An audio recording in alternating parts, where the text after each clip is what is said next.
Hi everyone, in front of me I've got CAT S40 and let me share with you how to change the wallpaper on this device.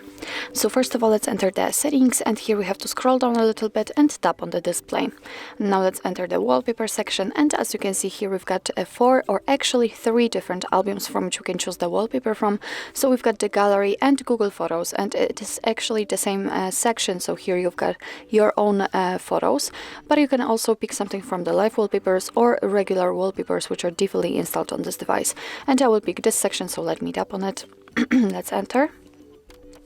And as you can see here, we've got the list of wallpapers which are installed on this device. Here we've got obviously the preview. So after tapping on the wallpaper you'd like to check, it should appear right here on the full screen.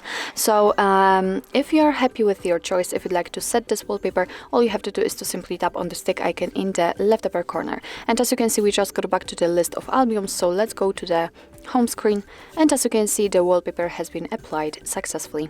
So actually this is it. This is how to change the wallpaper in your CAT S40. Thank you so much for watching. I hope that this video was helpful, and if it was, please hit the subscribe button and leave the thumbs up.